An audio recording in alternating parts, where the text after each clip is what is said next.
This is Justice Matters with Tim Buxton, coming to you from Yugambeh country of the Commonberry people of the Gold Coast, Australia. I'm your host, Tim, where my sole aim is to share conversations I get to have with inspiring people doing remarkable work to create a world where we all belong.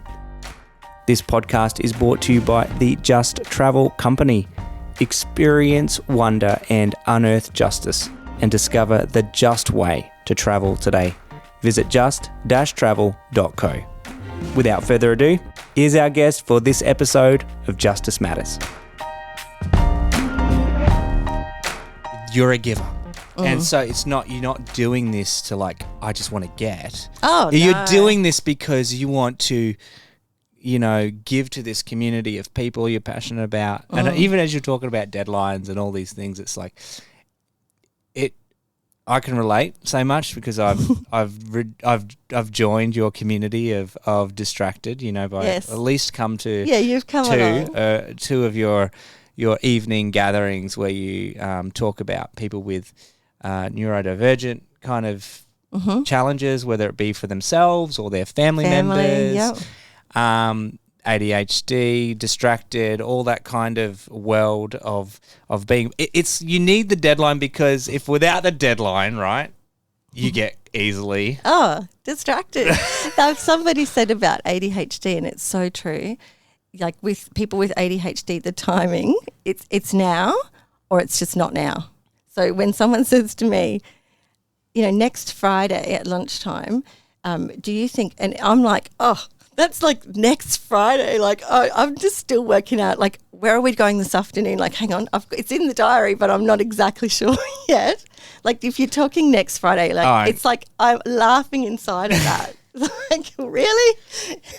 Do you know why? My wife always says, okay, so this is what we're doing on the weekend and we got to go this. I've tuned out before you. I'm I am just not. I totally get you. I'm just not. Yeah. And it frustrates people. Oh, yeah. Because... Oh, big time. For people, we need to plan this. We've got to let people know, right, that this is happening. And there's a lot more dependent on this event happening or us doing this than just you showing up when it's convenient. Yeah, I know. And this is the thing too, there's such a misconception, and I didn't realise I had ADHD until the last 2 years. But the more I'm learning, it's oh my gosh, because there is this whole, it's rude. People think you're being rude or you're being, just disrespectful. And it's so not. If it's taught me anything, it's to be kinder to myself because every time that you are going, oh gosh, I don't have any idea of what I'm doing next Friday. I've always tried to just cover that up, but inside I'm going, laughing, as if I know it's now or it's not now. And it's just the way you're wired, essentially, and not that you can't at times have to be strict enough to you pull yourself in. Yeah, you can pull yourself in, but it's naturally harder to do that. It's that bowling ball that's always just gonna veer towards that. Yeah, but unfortunately, you do sometimes get. It becomes it's a moral thing or it's a manners thing, and it's not. It's so not, and that's something I really want people to understand, that it's everybody's trying all of the time, but you can't always just do those things. You can't be planny like that. When we first met, we were both speaking at the TEDx Currumbin event. And you were first up. I was first. God. I could not believe they put me first up. Yeah, I know. I was shaking in my boots. And you were so good because I walked up terrified up those stairs, and then I was oh, hi, how are you? And I was when are you talking? I think I'm fourth or whatever. And you were first. And I was oh, yes, my God. I remember that green room. But you were so even this podcast thing, everyone's going to love listening to it because the energy and the life and the joy that you bring, you just knowing that. I just remember the camaraderie in that backstage. We're all there shaking in our boots. We had something really important. You get a TED talk to speak at, and it's what's the one most important thing that you want to tell the world? This is your time, and everyone's feeling that. And I do remember thinking, this is terrible, but also great that I'm just getting this out of the way and I don't have to follow up anybody else. Yes. And so yeah, number one, just tick it off. the sad thing is I never got to listen to your talk. Oh, didn't you? Because after I did my talk, I was kind of shuffled backstage, and by the time I like came down from my like whatever high I was on from that, and I never really did come down for a few days, but I came down to a point where I could actually like focus on something else. You'd already done. Yeah, okay. I turned over to I sat in the audience until the first intermission. I sat next to my wife and she leaned over. She goes, "You were really good, Tim." I was like, "Thank you so much." She goes, "There was this lady. She talked about ADHD. She's definitely my favourite so far." Did she? It wasn't until like... That is hilarious, bless her. And then she would have been like, Yeah, no, she's very her. honest up front. She says it how it is. It's one of the things I love about my wife. I love that. That's not so as prone great. to flattery as myself, but she... I wasn't a while until I got to hear your actual, like it was like a few weeks before I actually got around to listening to your TED Talk and your journey. I mean, I think that's, you know, this is Justice Matters. We haven't really hit on any justice notes here yet, but I think what you've kind of highlighted is the value of each person's contribution to the world and how quite often that's overlooked. It's misjudged.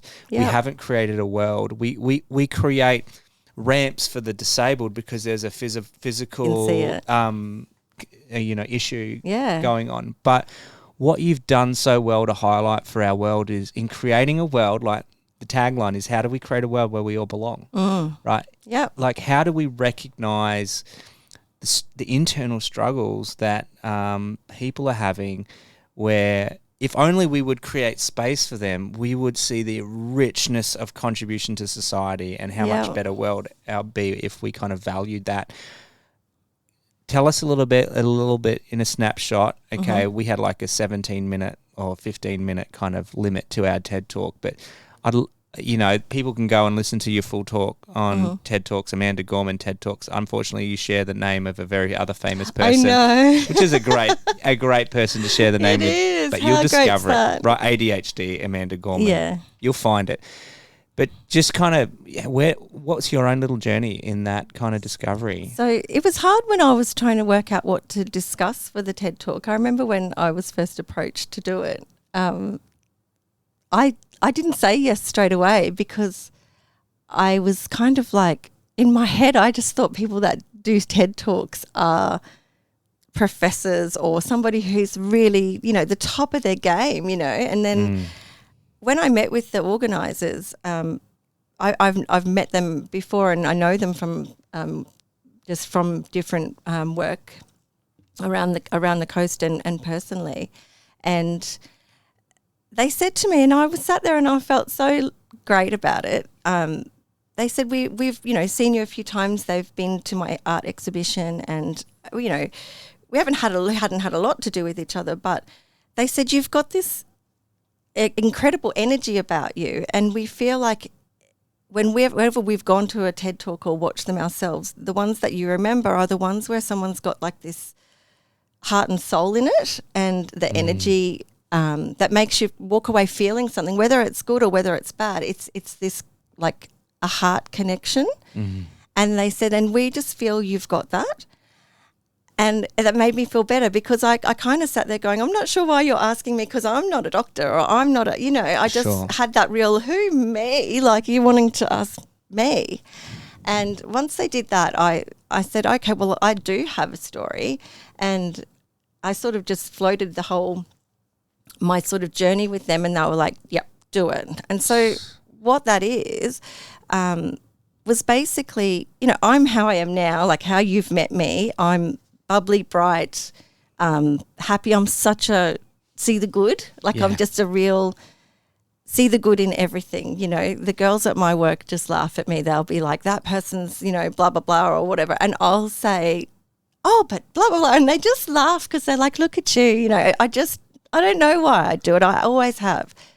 And then a few years back, my mother was diagnosed with dementia, and it was the most full-on thing that I went through because she was living in Brisbane, and it was just my sister and I. We're very close, but she was sort of, I was seeing her every day, and slowly, Mum, who you know as your mum, who was like, my mum was like an angel. I swear to God, I, as a kid, used to think she was an angel. Like she was one of those real hands-on, beautiful, very religious Catholic woman. Took her, I think, 8 years to conceive. So when she had us girls, we were her absolute world. So that real nurturing mother, and to watch her slowly just fade away, I didn't know what was going on for me, but I was grieving her while she was alive because I was losing her. But then I was also having to go and see her every day. And I was, doing that full-time in the magazine, doing the music awards. I had my son, who is 10 now, he was starting prep. And my daughter, they're quite close, she was in grade 1 and Mum was in Brisbane. And Darren, my husband, was working away. It was just really full on. And then all of a sudden, one day, my sister said to me something about, Mum's got dementia. My sister was onto it. Like, I was a bit like how I was saying, like, it's okay, we'll just drive up there, we'll fix this, it's fine, it's not as bad as we think, And she gave me the hard chat one day on the phone, and she was like, we've got to do something about it. Like, and she just went into this full on, we got to do all this stuff. Yeah, mission mode. Yeah, because that was how she was dealing with it. And she's the older one, she's just always been, she's the boss, And so I was all like, yeah, fine, I hung up the phone and I started crying, just walked into the bathroom and went, whoa, and it was all family, we were around, we were on holidays. And from that moment, I cried whenever I could for 8 months. So it was like, it was always there, the tears were always there. And then I would have to go into a meeting, and I just had this ability to just suck it up, wipe it away. Lucky I wear glasses. In I'd go, just, cover it up. But it started to, cracks started to appear. People were like, you're not yourself today. And it's so incredible how easily you can hide that stuff.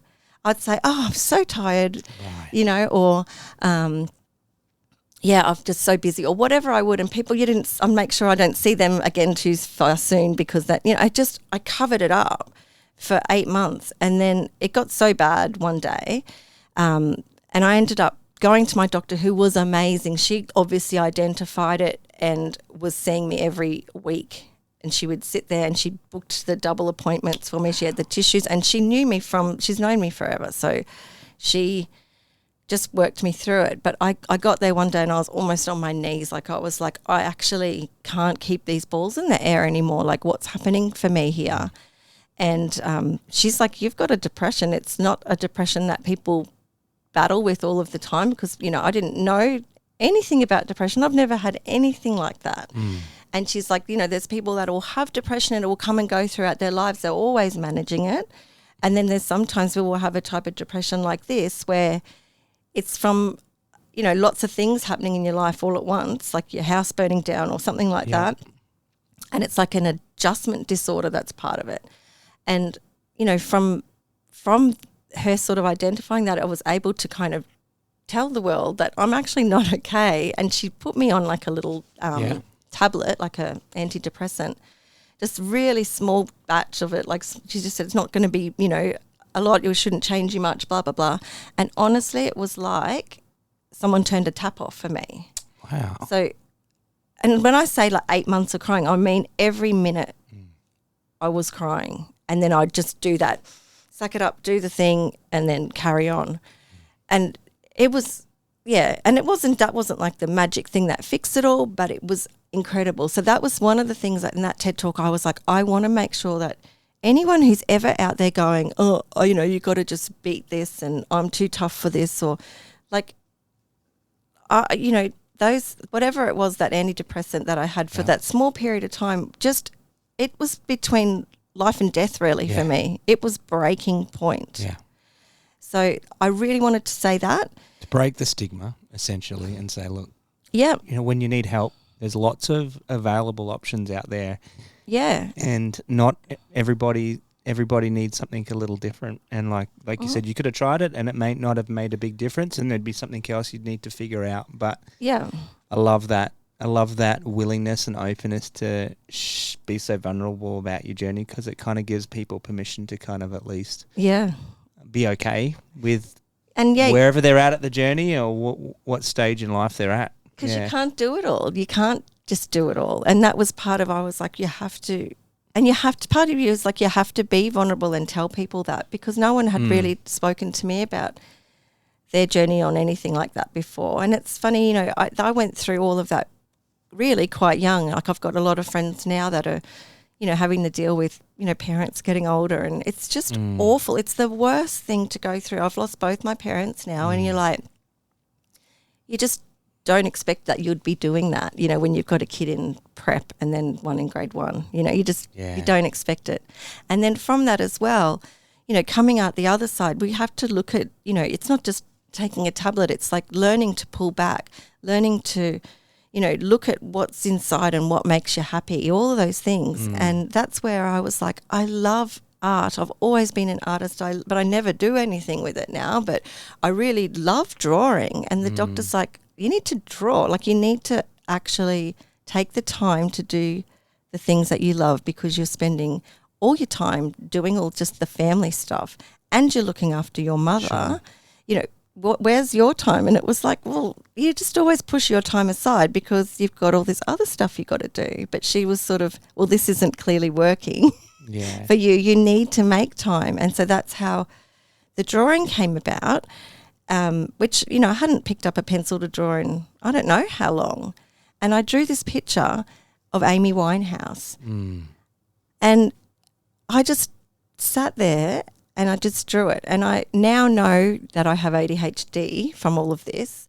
But I didn't then. But that's what I did then, is this thing in ADHD. It's called hyperfocus. Yeah. And you just lose everything else that's going on around you because you're so interested. In the zone. And I did. And I just drew this picture. And when I showed people, I was like, oh, because I love Amy Winehouse. I love her. I just love her soul and everything about her, her music. She's just from another time, you know. And I'd show people and they would be like, oh, my gosh, did you draw that? Wow. It looks like a photo. It looks like a photocopy of something. And then people would say, can you put that on a shirt for me, or can I have a print of that? And so the next thing, it just sort of became this thing of, do you reckon you could draw Stevie Nicks, or do you think you could draw David Bowie? Cool. And that's how it started, you know. And then I was like, this is great. And I was like, all right, well, I'll just start creating art. And, you know, it's evolved over the years into all different sorts of things. But I'm actively working now as an artist because of that. And so you should be. Thank you. And I've also discovered, you know, those things about me, the hyperfocus and things, that's because I have ADHD, which I had no idea. I thought everybody thought the way that I thought. Like, you don't really think about. Well, it's all you know, right? You think this is the normal challenges or the normal operating system you've been given is everyone's operating system. Right? You just, it's like if you saw differently or you heard differently, you don't really know until, it's like when you get glasses and they do the whole screen 1, screen 2, screen 1, screen 2. So it makes me think of my wife won't mind me saying this, though we might need to edit this out if once I tell her. She has dyslexia, right? And again, she's a private person, so she's not the person that would be like, hey, I'm dyslexic, because again, stigmas, right? Yeah. And it's like, but she just thinks that's normal for her, for her to not be able to read things well. She's like, how does everyone read so fast? She doesn't like reading books because it's such a hard thing. It's hard. You know, why would you? She's now, because of that, she's an EA, which is an education assistant that works with children Good on her. that struggle in this space, and she's like the best at it because she creates space for kids. And she would get it. To feel like that's okay, it's normal, I get you. It makes me think of like, imagine if our education system, imagine if we recognised,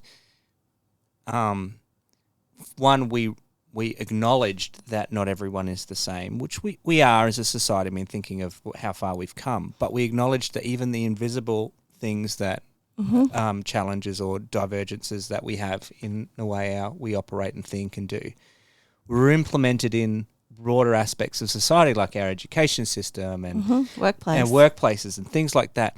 Because when you're given the space to go into hyper-focus zone, not that you can live there because you've got to, you got to pee. You got to pee. I was going to say, like, you've got to make lunches for your kids' school, but yes, you've got to use the restroom and relieve yourself.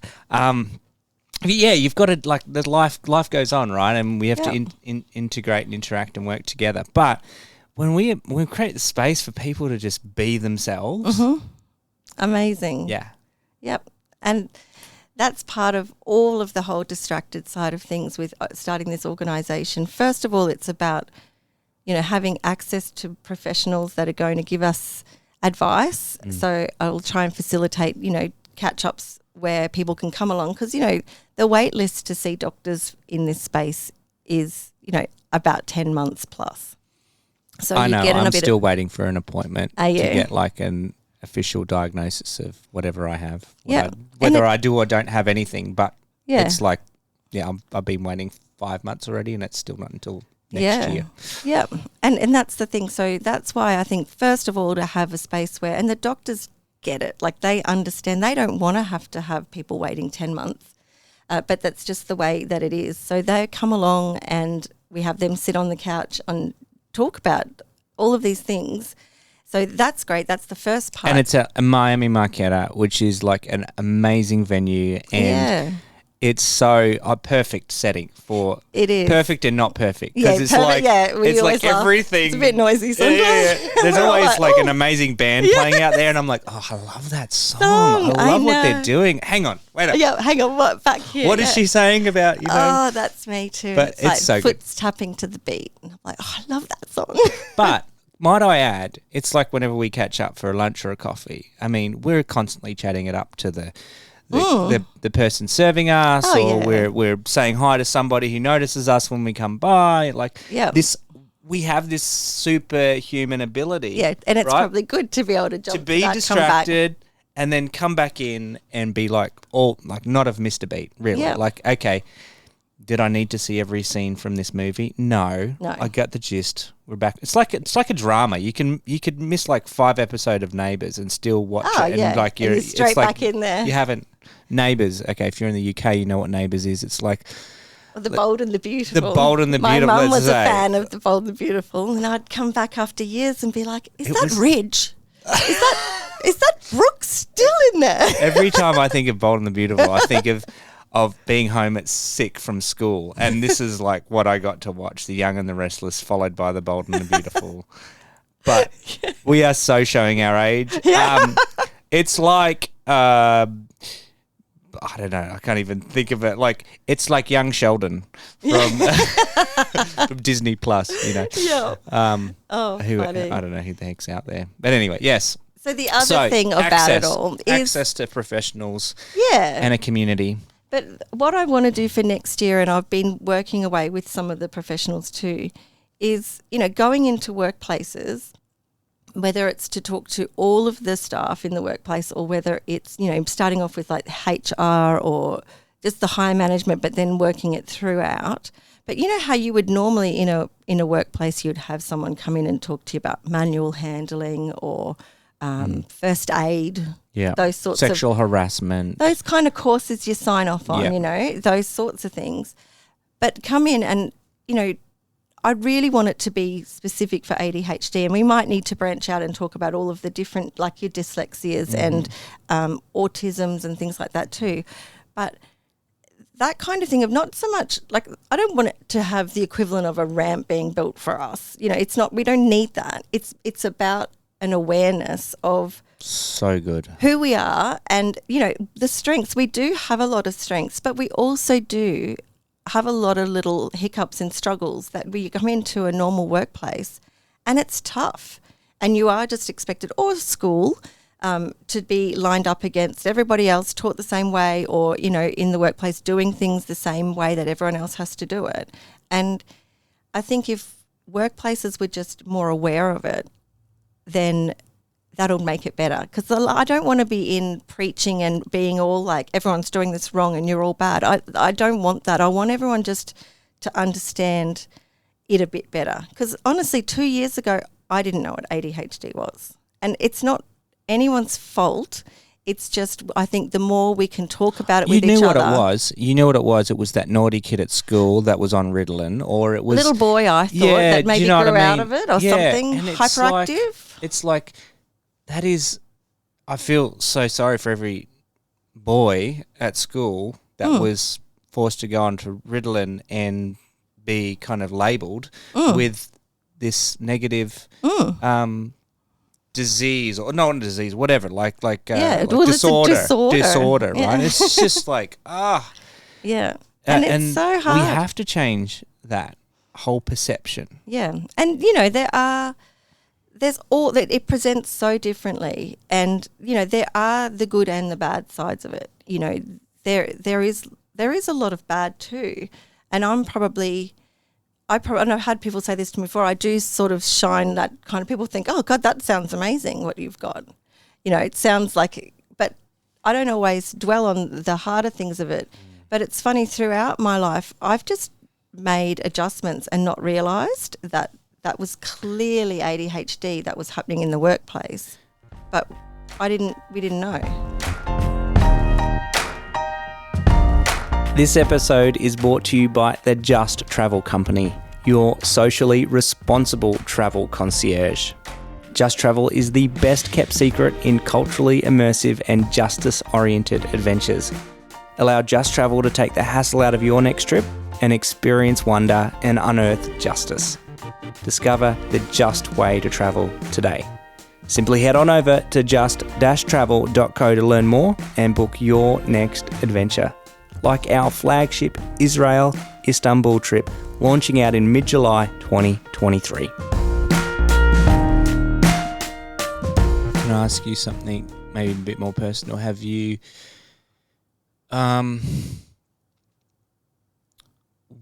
when you talk about the bad sides of it and the adjustments you've made, can you give an example of like, hey, how you've maybe beaten yourself up or assumed you're you're less than, or your performance is...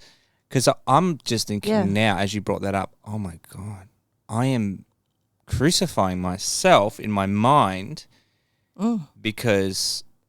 Oh, you're so mean to yourself in your mind. And I didn't realise I was being like that. Even as I was doing all my testing, I sort of threw them a curveball, because there's a lot of repeating questions in it to say, do you not like yourself? Do you...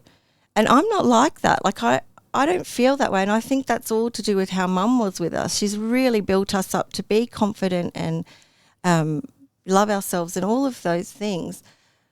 But when I do look at deeply into myself, for years I've felt like, how come every other mother, for instance, can do this stuff? If I turn up to school one more time and every kid in the school's in their orange shirt for Harmony Day and there's my kids not in their shirt, because I don't even know when was that email. Did I read it? Did I forget? I don't know. And I just would be like, you're inside, oh, you're an idiot. Like, you failed again on this. And you watch your kids going, oh, it's all right, Mum. And you're like, many times. And that's... I've got the water and the tea. I think I need the tissue. But, and I would plead to people like, how do you do this? But I didn't know. I just thought, I'm just not very good at this. So there's that. There's things like, I heard something the other day and it really made sense. So something that people say a lot to you when you have, now that I've been saying I have ADHD, and they'll say, what do you do? And they're trying to make you feel better. So you'll say, oh, I lose my keys all the time. And they'll say, oh, I do that too. That's not an ADHD thing. And they're just trying to make you feel better. And I get it. But from being the person with ADHD, it makes you feel like it's almost it's being dismissed again of it's not. Oh, everyone's saying they got ADHD. Oh, everyone's saying that. They're just using it as an excuse. No, I'm just trying to help you understand with a stinking label that underneath this beautiful veneer of me are challenges. There's some problems. That I have to overcome. Yeah. And you don't have to overcome. And the thing that I saw is somebody said, like everybody needs to pee. There you go. Everyone's got to do a pee. But if you pee 100 times a day, you've got a problem. And it's like that. So, I lose my keys. Very true. Yeah, everyone might lose their keys. But honestly, I've traipsed my family back through our whole steps at the end of a day at SeaWorld. Like we're exhausted. Think of toddlers in prams. Mummy's lost her keys. And we're ready to go home. We're tired. I think one of them might have even been having a tantrum. Yeah. Got to the car. No keys. Oh, dear. You know, and that's the stuff that people with ADHD will tell you. You know, they do it all the time. Lose your keys. People put their phones on their top. I don't think my wife's listened to one episode of Justice Matters. I am making her listen to this episode. Yeah. Because, you know, without a doubt, where are my keys? Is that you? Sarah? I know. And then where the heck are they? And someone will say, like, my husband, neurotypical as will be like, you just put it in the same spot. Like, come home, put them in the same spot. But see, I come home and then I walk in the door and I get excited that the dogs will greet me, and then I'll do something else and I just put them there. You know, I don't know where. And then it's like, where are my keys? So now when I'm out, like, so we don't do the SeaWorld thing, he's given me like the little, a little hook thing, like for your Aldi keyring, that kind of thing that you have your little token on, and I hook it on my zip inside my bag. Oh. So I make sure See, now what I I hook love my about keys. that is it's saying, let's find a solution that helps you. Yep. Let's not try and change you.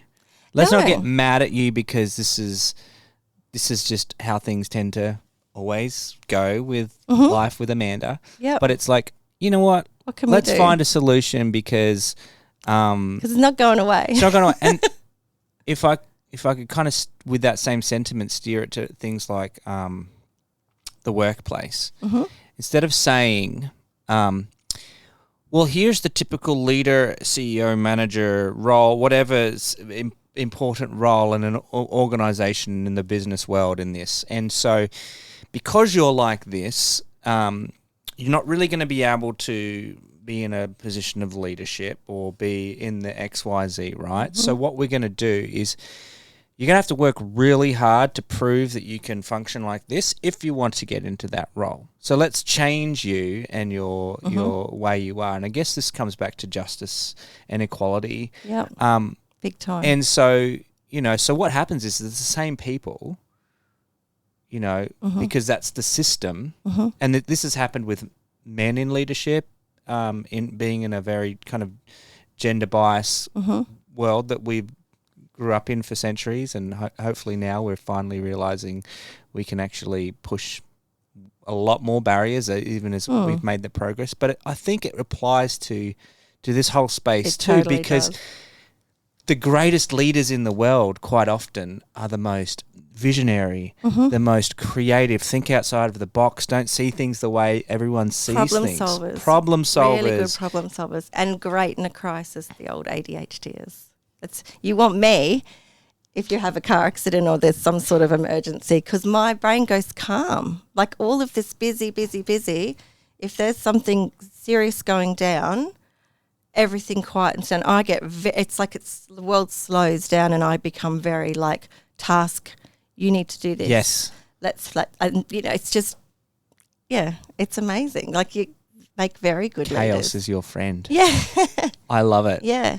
So, the workplace has got a long way to go, and that's part of what I want to do, because it's really making adjustments in a way of just finding out what that person needs for them, because everyone is so different. But say me, for instance, I can't sit in an open plan office and try and type and think and do my work, because I can hear, I'll start typing what you're saying over there on the phone because my brain's picking that up. It's like I don't have the hierarchy of the, Yes. It's like everything comes in at the same level. I think, everyone else kind of goes, block that out. I just can't. Now, So, if you want to collaborate and have lots of great conversations, great. that's where you go. Yeah. But when you need to get Get crap it done. Yeah, I need quiet. you need your own environment where you And not as even minimal like just distractions with as your possible. headphones on. Yeah. Not like, because someone will walk past. Like, did you see when I walked in here today? And I'm like, I love Mia's top. Oh yeah, totally. Amazing. So that one thing could spark me to go, I'm supposed to be working, but I love Mia's top. I wonder where she got that from.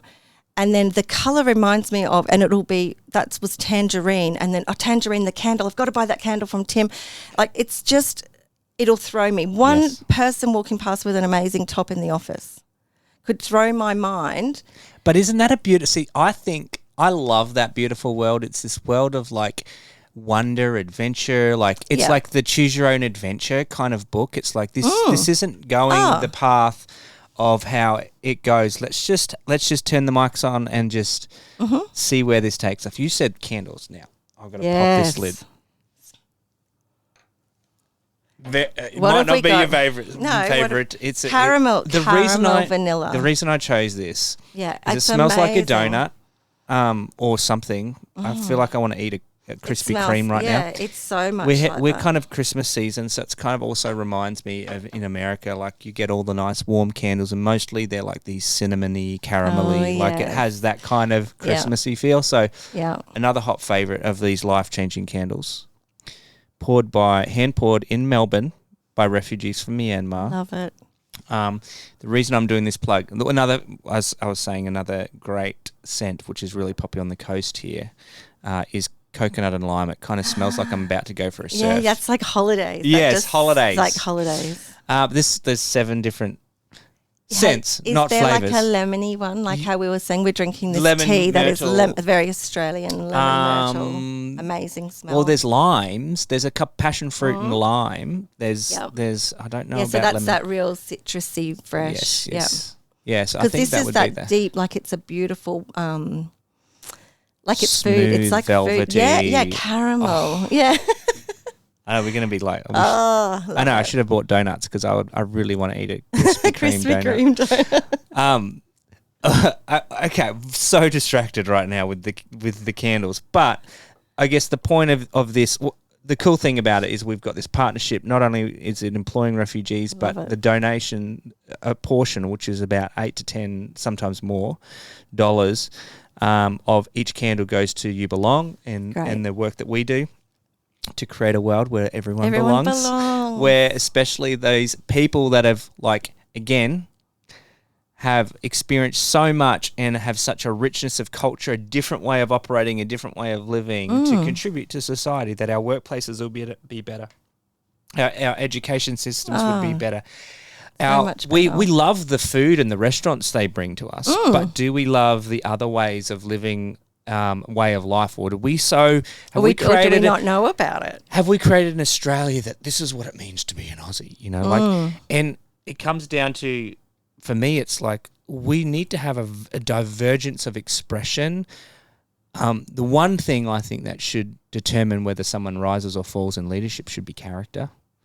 Should be their character, values. Is this a person in crisis that's going to actually serve the community, or are they going to go into fight-flight mode and just be self-preservational and inward? Because when you're a leader of an organisation, a leader of a country, for goodness sake, character just doesn't matter, it seems, anymore. Like so much of the people that get voted, it's like, no, what are their opinions about this and that? I'm like, honestly? Yeah, get down to the heart of who's the person and who is this person? Yeah. You need the values. And anyways, I I don't know why I had to throw that little thought in there. But so business, creating things. You sell T-shirts, you sell merchandise. It's another way to kind of obviously be sustainable. But I think it's another way to create awareness. It's another way for people to be like, this is how I want to express myself with fashion. Tell us a bit about your T-shirts. Tell us a bit about that, combining your passion for art and fashion and that into your work, because we're doing a collab and a whole big thing to. So I've got lots of ideas for like fashion side of things that will tie into Distracted. For now, I've got your Distracted brand, as in the name just purely on a T-shirt, which is very understated, but that's what I wanted it to be like.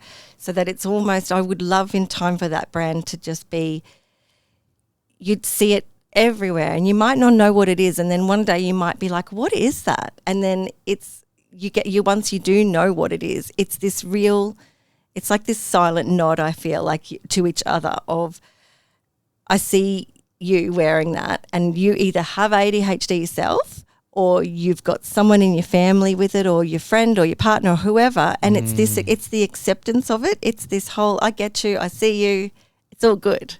And I don't like seeing those shirts that are like, the ADHD ones that are really like laughing at yourself about the, squirrel, what is it? I've got ADHD and it's like, squirrel. Like it's almost just making you sound silly.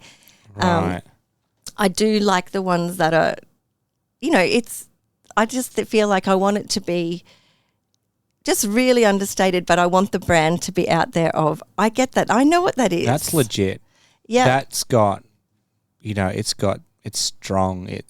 But it's also, It's not just really out there on a T-shirt of, I've got ADHD or whatever they are. And some things are funny like that. I still laugh at all those things. There was an ADHD one of those, they brought out the dolls, like they were like all Barbie dolls, and there was like the, but they're not real Barbie dolls. They're like, it was in like social media, and it would be like, there was like all the different COVID ones, people in COVID, and it was, I don't know, they were all just different things. And there was the ADHD one, and she had like unfinished cups of tea, and she was still looking for her keys, and it says keys aren't sold, or keys are sold separately. Like it was just all, it was like funny, all of these jokes about it, and I thought, like, I think that's funny. But as far as a merchandising sort of way, I really just want the brand to be very solid as Distracted. And I've drawn just a single line drawing of a face, and then I made the head part where your brain would be into just like swirly lines, like just squiggles. Wow. Just to say,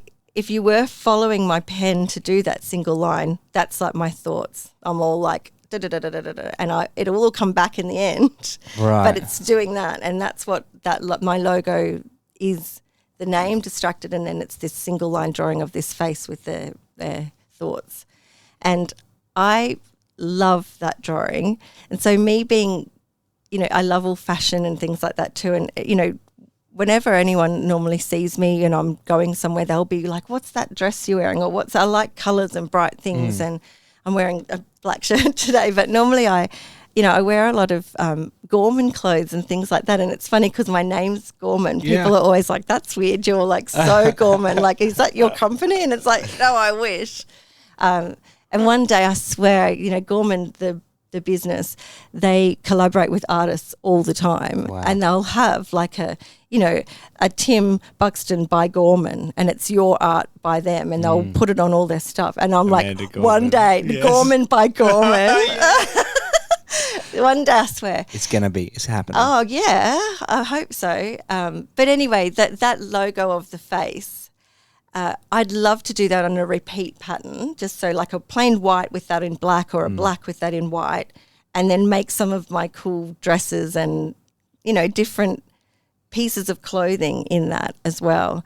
And that's something I really want to look at doing next year, because I don't normally wear T-shirts much. And I am now, obviously, because I've got Distracted T-shirts and I want to push those out. But I'm sure there's heaps of people with ADHD like me that like to wear their button-down shirts or their like A-line skirts and Well, I think it's fun because what it does is it gives them a sense of pride. You know, when you wear your favourite sports uniform, like my son's out there wearing his Liverpool shirt, and like it gives you a sense of like I can laugh at myself. Yes, I can. You know, I'm not taking myself too seriously, but I also can be proud of the fact that this is the community I am, and you better watch out. Like, don't get in our way. Like, we're taking over the world. Yep. And look at my cool skirt. Yes. I honestly think that logo would just look cool anyway. I would just buy that if it wasn't a distracted thing. Like, I just think it looks cool. So if that was a pattern on a dress, I'd be like that.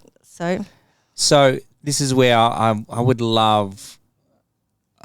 I tried to get my daughter to do art classes with you, but again, you're such a crazy, busy person, and you're investing that in your own kids, and they're just winning competitions and doing so many wonderful things with that.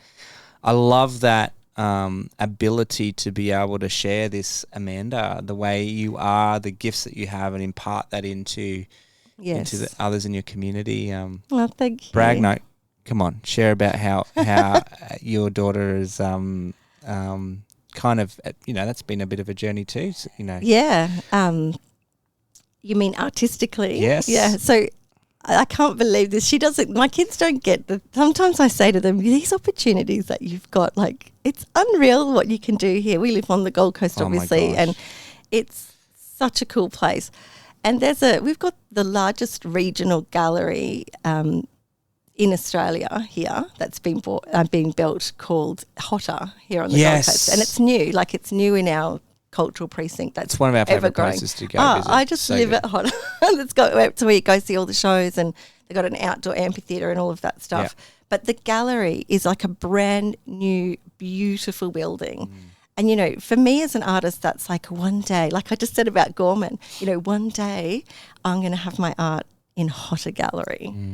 Now, my daughter took a photo of me at soccer training in the winter. It was freezing. I had my puffer on, and I was actually grumpy. I was like, it was, those rare moments. Was it full moon? I don't know. What was it?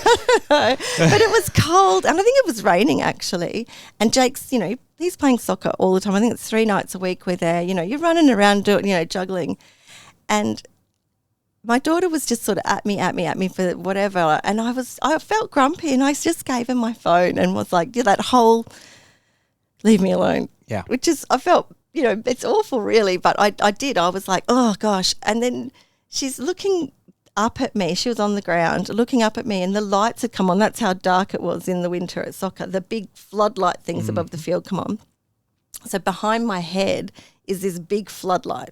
And she's taking photos of me from below, like, that's the worst for me, with double chins, looking like you're supposed to shoot from above, Like, I was like, oh, God, I probably look 100 years old and I'm looking massive here. Like, I just was like, oh, gosh, And she said to me, Mum, you look like an angel.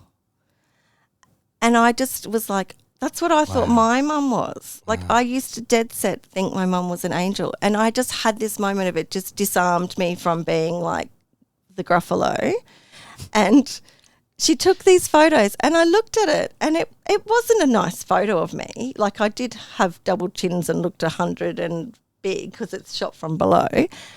But from a kid's perspective, and that's my kid looking at me, I look like an angel to her. So I entered it. No, I put it on social media, and all these people were like, you need to enter that into Hotter's got a Young Crop Photography Award. Wow. So I did.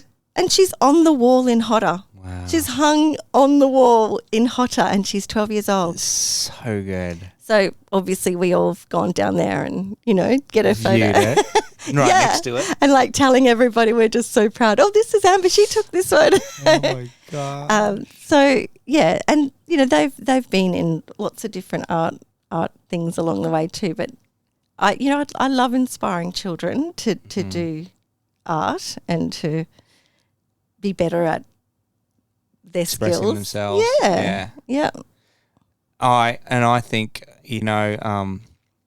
there's so many aspects of society. I mean, I think you could target my dad's just got into painting in his 70s. Your dad's an amazing artist. I know. You've shown me a drawing of a dog or something a while back, I think. I can't remember what it was. It was a dog, yeah. Amazing. I'm like, how on earth did you do this? And again, I think I've got elements of this hyper focus and detail, and like when he gets in the zone, he's just like, so you can't stop the guy. Like, he's in his office, and has he got any traits like you? Because the whole very much so. It's genetic, and then his mother can be genetic. Yeah. Dementia issues as well. His mother, and I mean, quite a wild, crazy, whimsical person, right? And I think there's definitely, you can see down the lines where you kind of, and I know my youngest, August, is following very swiftly in my footsteps of getting lost and being distracted. Like, literally my childhood was one of being lost. Yeah. Okay. And I never felt lost. Everyone else was like, where's Tim? And I was, whether it was in the highlands of Irian in some hut somewhere, or whether it was lost in, the shopping centre, and I just went off and someone's like, well, should you be with your parents? And having my name screamed over the speaker, and my parents walking up there feeling embarrassed because this child of ours, something would have just sparked your attention. I never felt, I didn't have this. This is the beautiful thing, is I didn't have this fear of the world. No. It was always a whimsical, and this is where I think it comes back to your positive mindset and attitude. It's like something different doesn't make you feel threatened like a lot of people. No. It actually makes you feel curious and whimsical and wonderful and drawn into it, and you just follow it. It's Alice in Wonderland, right? And it's like that's reality. Yeah. And I do. It's these rose-coloured glasses, see the good, and you do.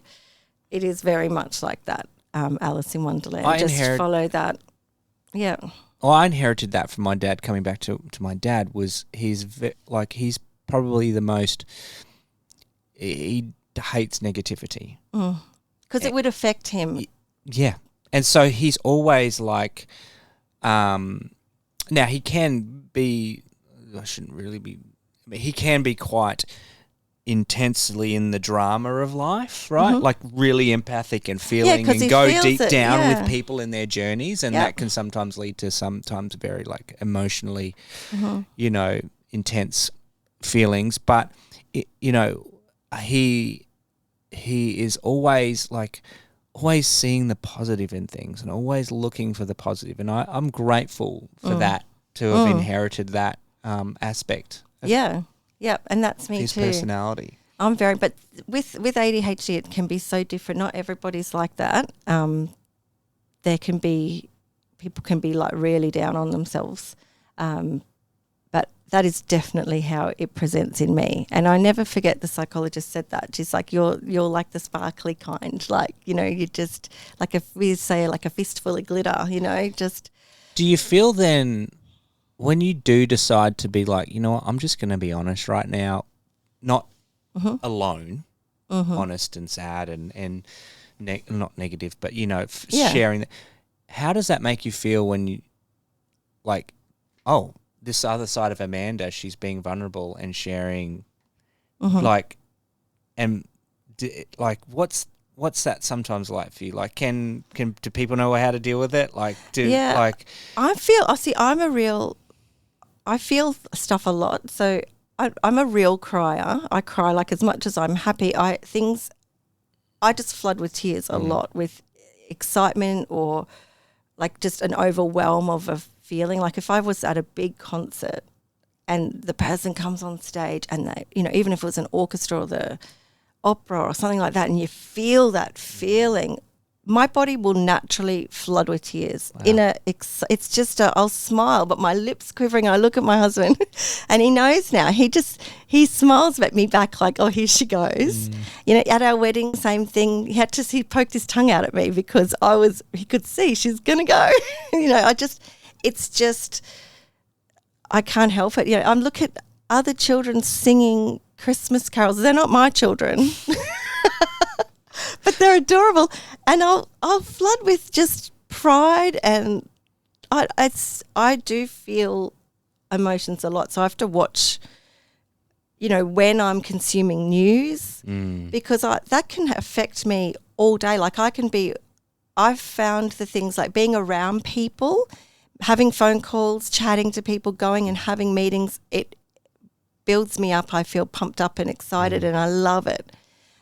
Put me by myself for too long, then I will sometimes, if I haven't been chatting to people, I might feel a bit quieter and lower. But things like, different things like the news, or if I witness something, or because I feel like I can feel whether or not this is true or not, but I feel like I can feel what people are feeling. So if I witness someone having an argument, or I saw something that it might not even be what I think it is, but I might assume that child's being bullied some way, like someone said something mean to her, and I didn't hear it, I just could see it, and I could see the person's face, I'd feel like, oh gosh, like it's this real, like a hit to the stomach sort of feeling. And I do that all day, every day with things. That you're just driving along the road and you see something and I'll be like, oh, the kids and Darren, my husband, will be like, gosh, Amanda, like if you a dead animal on the side of the road or something like that, I am just like, oh gosh. It could almost be like that distraction element, coming back to that word distracted, which I think is such a poignant, it's perfect word, right? Is it's also because your antennas are just always up.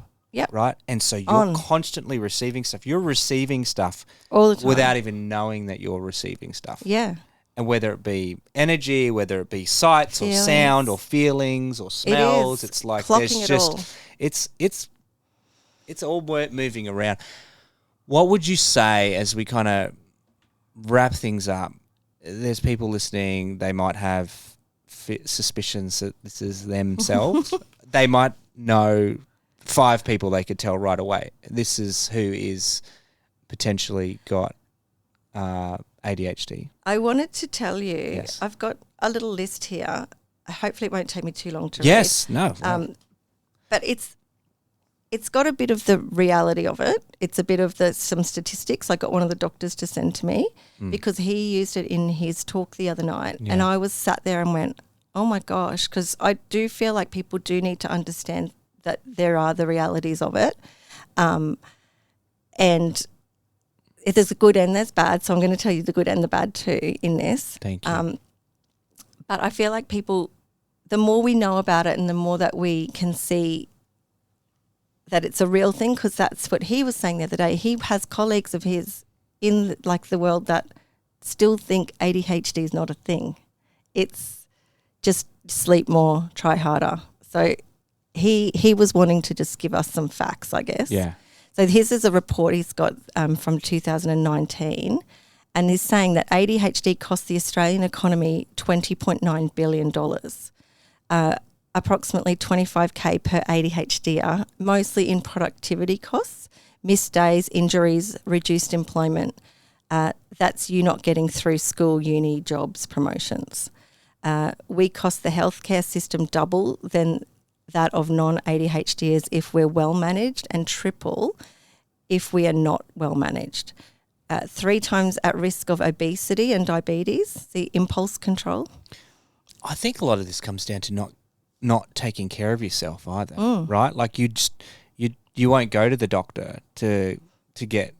Because why would you? You're too distracted. Because that's next Friday, that's and next that's Friday. not now. You don't plan and schedule. No, it's like skin checks, things like that. Like I've heard that Wow. your life expectancy is lower based on these things. wow, keep Up going. to 50% of risk of serious car accidents. Driving, you're running late, you're flying around the place. That's me. I'm tired. shocking. 3 times risk of concussions. Up to 6 times risk of suicide attempts and contemplations. Impulsive again and feeling the feelings. Up to 17 to 20% prevalence in jail, which that blew me away when they told me that. But it's true because of the risky behaviours and things like that, because you're chasing that dopamine, I guess, that you're not having. 2 times more likely to not complete school because school's just not designed for us. It's hard. You've got to, like, the people that have done well have had to really work their ass off to get there. Well, and that's the other thing too, right? There's people that, for whatever reason, I'm sure you're one of them, you are a hard worker, right? And so you find a way to just meet that deadline, get it done. You get through.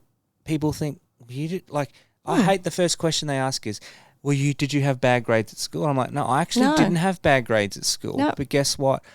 I know I was probably working like 10 times harder to get, like, I make maths equations like harder because here's the simple equation for maths. And I've figured out a way to, like, well, this is how you solve that problem. You go here and here and there and there, and then you come back. I remember having to manage like these like budgets for things, and I remember showing it to the accounting department, and they're like, "Wow, you kind of got there." Yeah. But did you know you could just press this formula in Excel and you're there in like 2 seconds? I'm like, oh. Yes. And I still wouldn't get that. But you'd never remember that to do that next time. No. And see, I've hidden that stuff without even knowing I do that. I've done all of that my whole life. They call it, and I haven't delved enough into it, but it's called masking. You're like masking to fit in. And so you don't always show the workings of this. Like if someone looked at my desktop on my computer and I showed you how I file things, like it's amazing for me, but you would be like, whoa, like where's that go? Like, oh man. You know, it's just, you got to do what's right for you. But yeah, it's crazy. Okay, where else was I here? I said not likely to complete school. Yeah. 3 times likely to underachieve, 40% more likely to be unemployed. So this is obviously the bad stuff. 3 times more likely to be addicted to nicotine, 2 times more likely to be alcoholics. Up to 3 times more likely to have SUD. I don't know what that is. I should have looked that up. It's probably not that nice. Up to 6 times more likely to have a teenage pregnancy. Wow. 3 times victims of violent crimes, 2 times more likely to be victims of sexual crimes. Isn't that harsh? But that's the reality. That's a study that they've done. And, you know, when I got diagnosed, the guy said to me, the doctor said to me, I'm going to paint this picture. I don't want you to take it the wrong way, but I want to just say, let me just sort of explain, looking at you, this is how I would imagine you have been brought up. And he said all these things like, it was all the scaffolding that's happened around me to make me be able to achieve, like mum. He said, you know, you probably went to a private school. You probably had both parents at home. You probably had your mum or your dad was really hands-on. They were probably very strict to keep you in order so you weren't going to be rebellious because you've got tendencies to be rebellious being like this. Everything he said, I was like, yep. And he said, I don't mean to like judge you, but imagine if you didn't, think of yourself and imagine if you didn't have all of those things. Any of that support network around Would you have got your assignments in on time? Would you have turned up to school on time? Would you have had your clothes? Wow. Like he said, imagine if your parents weren't as that wonderful parents. Yep. And he said, you know, then people end up becoming addicted to things, then addiction creates crime. You know, he said that, and he was the first one that said to me, I think half of our prison system is undiagnosed ADHD. And I'm the other side where I've been able to be this high achiever, but there is another whole side. Wow, we could go somewhere. The whole idea of putting people in prison frustrates me, and that's another episode of Justice Matters. I do have a great episode on Justice Matters where I talk to somebody who helps people that come out of the prison system. And this is from the States, which has 25% of the world's incarcerated is in one country, the United States. But when I think about, you know, those statistics and what we're saying is you don't belong in society because of the way you're behaving. Yep. You're being told you're naughty. Yours is bad. There's one way to do things. And again, this is not to excuse the many forms of crime that people do to hurt and harm society. But is the solution just putting them in behind bars and saying, we're going to block you off of society. Like, there's so many. Again, another episode, reformative justice. How do we see people as valued and maybe recognize, okay, how did this person get here? How did we get here? And how do we make sure we don't see them as a terrible person? Take responsibility for their actions, yes, but let's see how we got there and maybe what we can do to reform somebody. That's it. Rather than to just, simply punish them. Yeah. And pick it up early. That's the thing. Like I don't know what the statistics are, but there's another saying that's like before kids that with ADHD are 10 years old, they've heard it's a really high number of negative feedback, comments about their behaviour or what they're doing and why can't you just and blah, blah, blah, than everybody else. And so for me it's the let's pick it up. So no kid's just going to be naughty because like there's something's happening. What's happening for that kid? But, if your kid's at school and they think that they can't hear properly or they're not seeing properly, you just go and get tested. But it's not like that with school at the moment. I don't think they're actually allowed to say, I think your kid might have this going on. Yeah. They kind of got a hint towards you to make your own decision about it. And a lot of parents, I guess shy away from the thought that, my child's got autism or my child has this. The stigma associated with it has been there. That's like, you're not smart or you're not, your EQ's low or this is, it's like. And then they've got to be able to advocate for themselves. So, my daughter has ADHD, which we found out together. And when, I was so out there with Meg and finding out and reading everything, and I forget that she doesn't know how to go, this is what I have. And I've tried and tell her as much about it as I can. But then she had things at school where, not bad stigma-y things, but stuff that she could have just probably stood up for herself, but she didn't really know how to. So that's what we've had to be coaching on. And even now, I don't stand up for myself as much as I should because I don't always know what the right thing to say is either. I love though that she has an example of someone to be like, you know what, whether it's hard for kids as they develop to process these diagnosis and what does that even mean for them? Do they even need to know? Like, how much do they really need to know about stuff? What they need is just the awareness of us as parents to be able to help them grow and create the space and create the structure. But they've got to advocate for themselves, I swear. Like, she went on camp and we didn't tell anyone then because she didn't want to tell anyone. And I didn't know when kids go on camp, the normal teachers are sort of there, but they play a background role in camp. And there's like a camp leaders and the people that run the camp run all the activities and do all the things. And, she's off with the fairies, like, looking at whatever she was doing and was late because, or whatever it was. And she got punished. Like, she got in trouble and got, told in front of everyone, you've ruined this. And she came home, had the worst time. And the psychologist, we talked about it, she sat there, it was awful to watch, the psychologist with your child push the tissue box across the table while they're sobbing about stuff. And she was like, you needed to tell them, but you didn't know that. Wow. Like, you need to be able to say, this has happened for me now, or this is the reason I'm late, but she didn't then. But we've learnt now, she kind of does need to know what it is, what's good, what's bad. That's so good. It's like there has to be a meeting in the middle, right? To stand up there and has go. to be an awareness of the society and community to be like, hey, look, don't just judge a child for them. Like, we live in a society, there could be a reason, let me assume that. But then we need to empower people to advocate for themselves. Like you're doing for you. And let me just tell you before we, I know you have to wrap it all up and everything. Have to wrap it up. I'm just thinking of our poor boys out there. I know. The story of our lives, right? We're just having a great time and our kids are out there. They're like best friends out there now. I'm sure they are. But I didn't want to end on negativity, so I just wanted to say I've only written a few of these. There's like 10 things here, but these are some of the things that we have, which I've already mentioned is hyperfocus.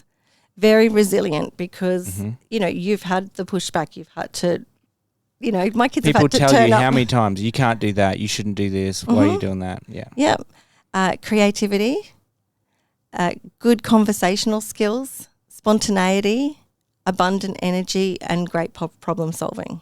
So there's a whole lot more, but they were just some ones that I quickly wrote down there before I came in because There is a great side of it. There is a time in society, in the world, when we're facing existential crisis like climate change, and we're facing, what I think is going to be the greatest challenge to society as we move forward is human migration, and how do we deal with, because of climate change, how do we deal with the movement of people across borders? And if there isn't a group of people that we need to kind of elevate and tap on the shoulders, is it not those? It totally is. With ADHD. The movers and shakers of the world. I think that's amazing. So what would be your advice then to those that either might, let's say to the community out there, what would you say, hey, this is what, when you find out someone has ADHD, or if you think your child has ADHD, is there a piece of advice that you would say, I would encourage you to be XYZ? What would it be? I would say I would encourage you to just ask them. Probably that would probably be if you're a teacher, or you're a tutor, or a tennis coach, or you're the neighbour next door, and you know that kid's got ADHD. The mum might have mentioned it. Just ask, tell me about it. How is that for you? Because it's different for everybody. And if there's anything that you can do to help, or what's going to make it better for you. And if it's someone close to you, like I know the mums and dads are going to go read all the books, but the next people over, the cousins or the, your aunts, uncles, all neighbours, of that, they're not going to go read all the books. So I guess the more that people can just be open to it and not just think, oh, it's just the hyperactive little boys, or it's just you need to focus. Just being a bit open to, let's find out what it is for them, and being a little bit more sensitive to things, because I get offended often with things. People will, once I've been vulnerable and told you I've got it, now I feel like some people will use it against me. And I'm like, God, I wish I never told you that. Wow, so true. And because they don't know about then it. Say, they just think they know. Yeah, and they automatically say, oh, you've acknowledged that. Yeah, there's a good reason why we shouldn't give you this role. Or there's a good reason suddenly it's used against you, and they haven't read that, oh, we're missing out on a chief problem solver, a chief creative director. Like I seriously, if it was on a job interview, I wouldn't put it down. And that's got to change.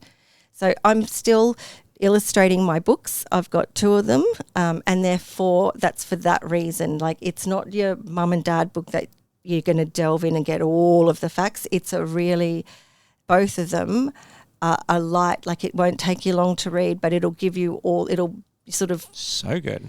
Yeah, it's like all the little things I encountered. I tried to make sure in that first year, before I knew too much yet, while I was learning, I was writing down all the things that were coming at me, like, oh, she'll grow out of it, or you'll grow out of it, or all the things in it. I've learned now that there's lots of little things that, I know. And if I could have just given that to someone or read it myself at the start, it would be great. So I think there's nothing much like that out there. And that's why I'm like, yet again, ADHD, I'll create it. I'll just make one then.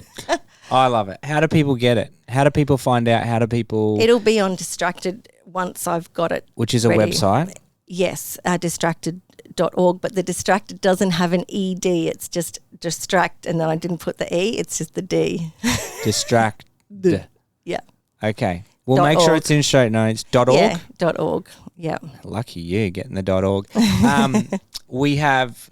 that they can come to, if you're on the Gold Coast or in Brisbane or in Byron Bay and you want to make the trip up to the Goldie or down or Toowoomba, wherever you might be in the region, and you it's well worth the trip to the Gold Coast. Everyone loves the Gold Coast, and come on a Wednesday and hang out at once a month, right? Yeah, it's on the first Wednesday of the month. So not January coming because it's...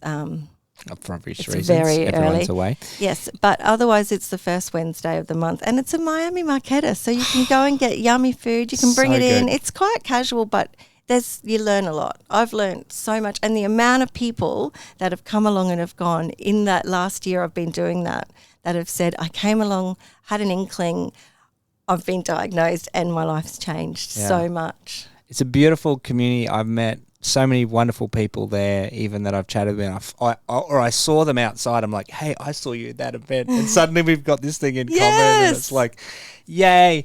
I am so thankful that you would come in. And I love that it fits so well in with justice. It fits because this is talking about systems. It's talking about creating a society that is just and fair and equitable and creating a place where we all belong. We belong. And, you know, when you asked me, I was like, the thing again, hang on a second, you know, is this going to fit? And it was like, yeah, this is exactly what you're talking about. I know it's different to the norm things, but it's exactly the same as well. So thank you for doing this and then having me come and talk.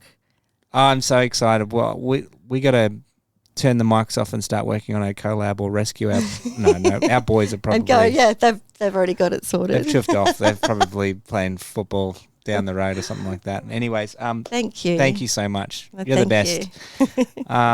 We'll catch up around the corner very soon. Thank you. Oh, it's so hard to stop. Hey, so this was happening. I have to tell you this story. Before I got here, I was listening to this, you know, there's Rethinking by Adam Grant. It's a podcast. Adam Grant's great. I'll have to put that in my notes. Adam Grant's got a really good podcast, Rethinking. Anyways, put that in your notes. I will right now. Do it now. Because otherwise I'll be texting you later. What was that podcast?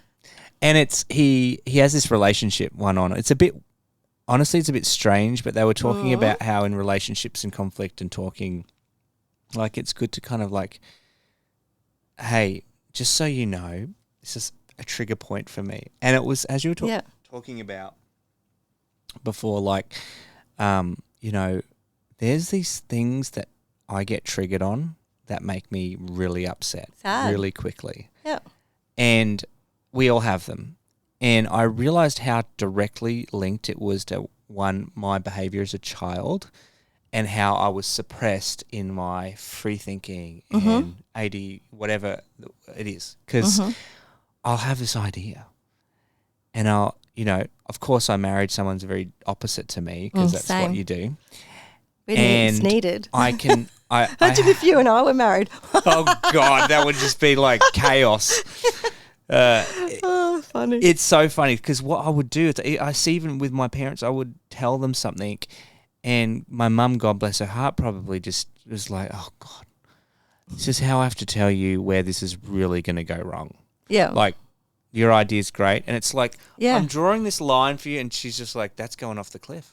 Yeah. And like, no, it comes around. It comes back here. And it goes there. Oh, and you've got to see, like, just stay with me on this idea. Like, I know, like, I'm just telling you right now, like, it was this idea of, like, changing my whole garage into a podcast studio / candle warehouse, like, all this thing. And she's already said, you know, we're renting, you know, this, blah, blah, blah, you know, this. And it's like, that's when it just infuriates me. It's like, stop.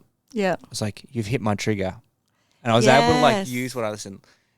All I've heard my whole life is why you can't do this and why this isn't a good idea. Yep. Because, like, I'm in another world. Yes. And I'm like, I'm in another world right now and you've shut me down before I even got a quarter of the way into sharing my idea with you. Yeah. You're against it. Yeah. And you're not for it. I have this in board meetings. There's nothing worse. Like my life like it. For me, it's like, can we talk about, yes, you can cut up my idea to pieces. I'm happy with that. But if you're with me on how do we get to the yes, how do we get to a yes, or let me help understand where are you trying to go with that, and let's get there, rather than, oh, I see all the risks with that. Oh, I see this is terrible. Yeah. This is when people would never do anything, and that's why with ADHD people do stuff. Look at, it's Richard Branson is the guy who... He couldn't get a flight. It was like he was trying to go somewhere like on the holidays or whatever, and they'd shut it down and maybe whatever it was, snow or whatever it was, nothing was flying, he couldn't go.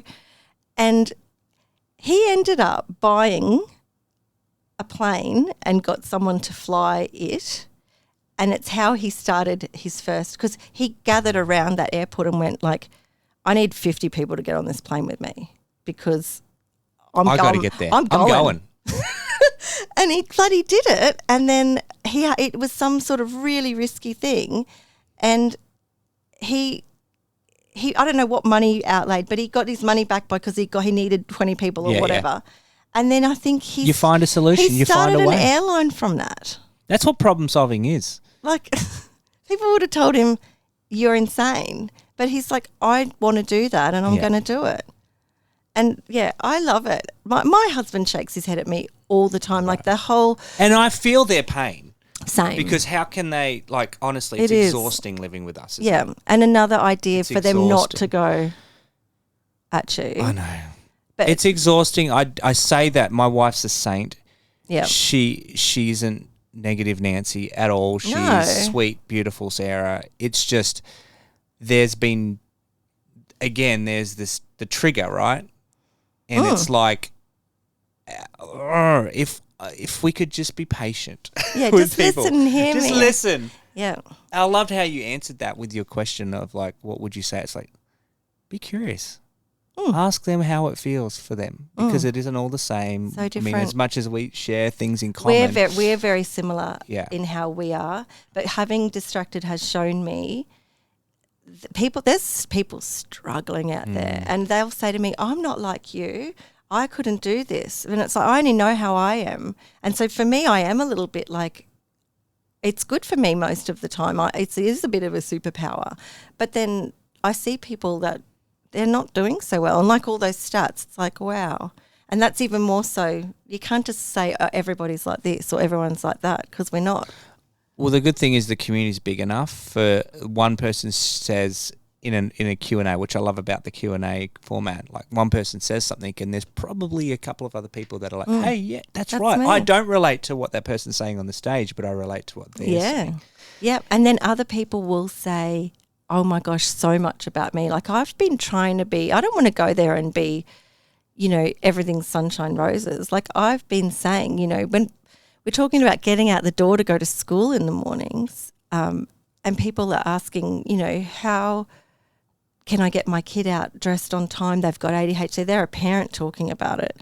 And they're saying things like, well, you would lay their clothes out on their floor the night before.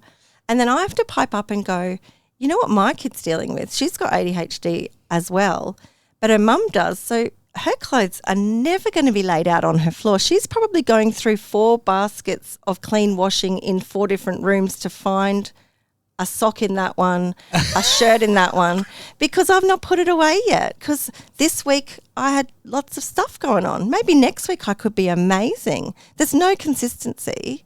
I'm not in some sort of routine that, every Monday I'm doing this for them. Like my kids have had to really buckle in and help me, help them and help each other.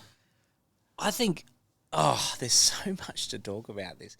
I think it's the challenge of the way society wants and views productivity and getting things done as well. Like if you can create a system that's so predictable and so we're just gonna be productive and get things done, and it's like, who wants to live in that world? Yeah. No. Oh, it's just. Do you know what I mean? It's like when the American corporate workforce decided we're going to build these high rises and we're going to have cubicles in offices and we're going to be so productive and look how amazing this is. And it's like, where's that led us to? Yeah. Like 40 to 60% vacancy now in office building space in Manhattan alone. Yeah. Yeah. It doesn't work. Big open plan offices. It's just not okay. Yeah. There's a lot of that. And, if I was to write down every day what I achieve, people would go, it's not until someone comes to stay, like when Mum used to come and stay, that I'd notice Mum would be kind of sometimes just standing, just watching, and I'd go, oh, that's right, like because Mum's waiting for me to sit down and have a cup of tea. Like I don't sit down and have a cup of tea. You're doing a podcast and having that's right. I'm eating breakfast standing up. I don't stop. And the thing is I do a lot in the day, but that's just how it is for me, but it's chaos. It's not planned that the washing gets done today and gets hung up and put in the cupboards. That's not happening. But there's this happens and then that leads on to that and that. And yeah, it is for someone who's thinking linear. I would be it drives making them crazy. them insane. I remember, when I do I'm starting Just Travel, hence plug for Just Travel Co. A travel company that takes people on just trips and immersive cultural experiences. Amazing. It's really cool. Again, another side thing that we all love to do. People would either love going on a trip with me. Like, it's designed that every day there's going to be things in the itinerary that we have not told you about. Yeah. That is just going to be like, because you thought of it the night before. Because I thought about it the night before. Probably. No, there's going to be like 500 things that aren't in the itinerary that people like, so when are we going to be going to this thing? And I'm like, just trust me. It's in here and it's going to be it's going to blow your mind. Yeah, but I need to kind of know. I need to know what I'm expecting. I need to make sure, know that this is going to be what I expected it to be. I was like, I'm like, sorry, but like, yes, here's the hotel we're staying at, and you can look it up and see how TripAdvisor says about it and feel comfortable about whatever you want to feel about it. Or not. Or you can be like, you know what? Yeah. I'm Uber driving at night, so most... Yes. Imagine the people you're meeting. Dude, do you know what I love so much about this job? I start usually at about 9, 10 o'clock at night. I get in the car, kids are in bed, and I'm like, I have no idea who I'm going to pick up. Yeah, that's terrifying for me a bit too. I have no idea where I'm going to go. Yeah. It is like lucky amazing. Surprise. Yeah. Put your hand in lucky surprise gift every 15, 20 minutes when I pick up somebody. Yeah. And the conversation is like, so I guess maybe this isn't a great promo for Just Travel Co. But because if you like the nice, clean, smooth, predictable itinerary, but if you want to experience the wonder and the beauty and the you're just going to be like, oh, it didn't say we were going to wake up at 6 a.m. If you wanted to. You could sleep in if you want to, but there's an option to go surfing with the locals at Herzliya Beach in Tel Aviv and get your photo taken with a professional photographer. Yeah. And you get to show people what you were doing that day. That's not in the itinerary, but and the day hasn't even begun, and it's an option. See, I love it. Yeah, that's amazing. But you've got to be ready to saddle yourself in for that. And it's not for everyone too. No, and that's where we can't assume everyone has to then do our way. No.